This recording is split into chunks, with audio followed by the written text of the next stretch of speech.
How do you navigate this? How do you have conversations with your spouse about money when you think about it differently and you even use it differently?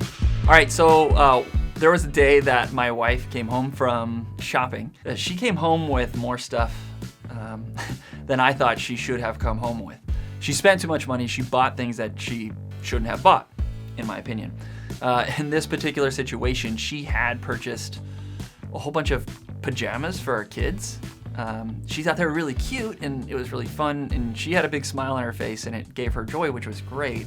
And I think my kids are cute and I want them to be dressed all cute as well. But at the time, our kids were like 4 and 2. But she was buying pajamas for them for when they were like 7, 8, and 9 years old. And in my head, I'm like, what are we gonna do with these pajamas? Like, store them away and just wait until they become of age to wear these things? And in her mind, they were cute and they were really on sale, so she was getting a really good deal. But to me, it was a biggest waste of money. You see, this is a story and an example of how spouses often think about and use money differently. Can you relate?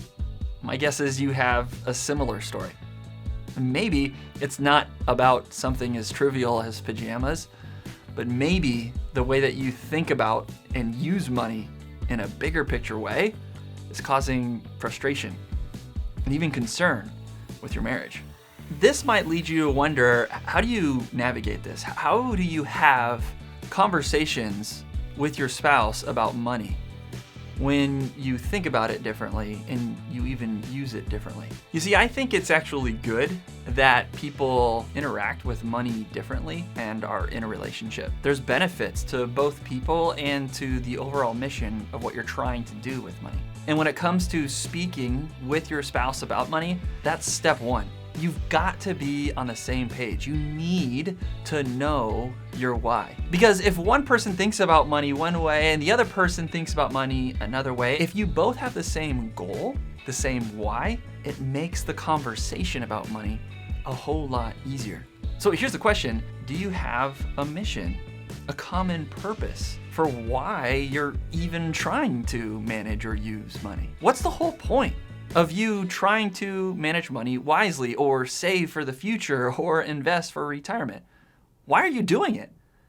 And are you doing it with the same why and the same purpose, going in the same direction? So my wife and I, our mission in money is to love people well. Now, we know that when you build wealth, you have the opportunity to be generous and loving in a different way. Because we have that same mission and that same goal, although we think about money and use money differently, we can have the same thing in mind. So going back to that conversation about the pajamas, did it cause a disagreement?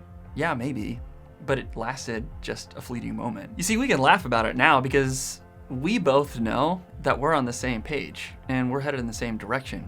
We're on mission together. And the reality, a trivial purchase like a couple of pajamas isn't gonna throw our mission off base. So if you want to talk to your spouse about money in a successful way, you've got to be on the same page, know your why, and have a mission that you both agree on. Step 2 is making sure that you plan your conversations about money. Look, I again am sharing a trivial example with pajamas from Target, but it's likely that you have some pretty big things, some pretty heavy conversations that you need to have with your spouse about money.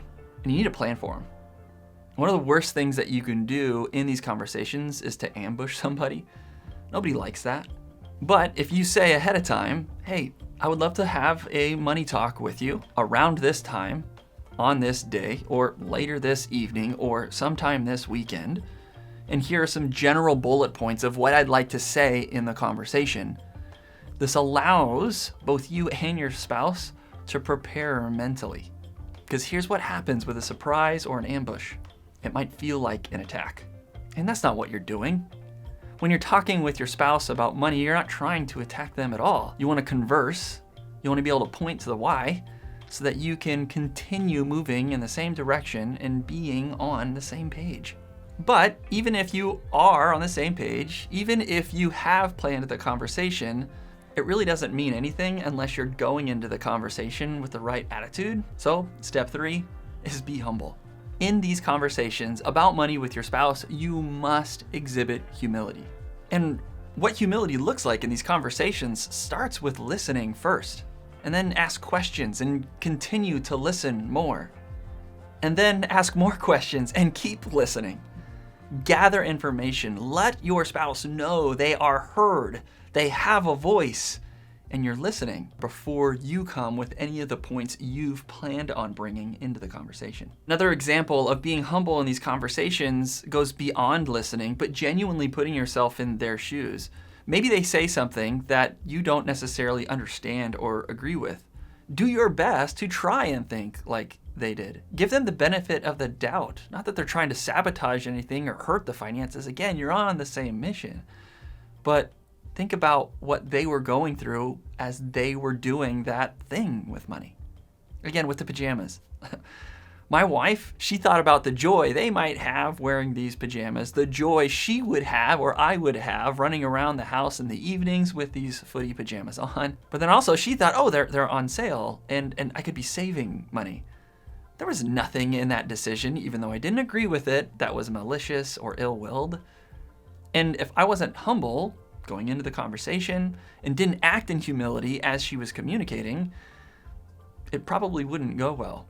So do your best to remember that your spouse cares about you and your family. Do your best to remember the mission that you're on. Okay, so here is a reality. You likely have had a money fight with your spouse, and maybe you're wounded. Maybe you're still licking your wounds. And there's fear and trepidation about having these conversations with your spouse. But what if we looked at it differently? You guys, if these money conversations are on purpose and on mission, they're planned out with respect, but they're acted out in humility, money conversations can bring you and your spouse closer together. And as a side note, these 3 steps, these are great for all relationships. So here's the thing. I shared a story about me and my wife, and it's fun and funny and kind of a little thing that happened between us. But like you, I have had big money fights with my wife. And the biggest fight we ever got in within our marriage had to do with money. And it was big. So I asked her to be on the Stewardship podcast, and we talked about that specific money fight. I was working my butt off and not only trying to build a business, but there was a purpose in my mind for what I was doing with the money. I was putting so much energy and effort into it that when she went outside of that plan, a plan we had talked about and agreed to, and it felt like an intentional disrespect.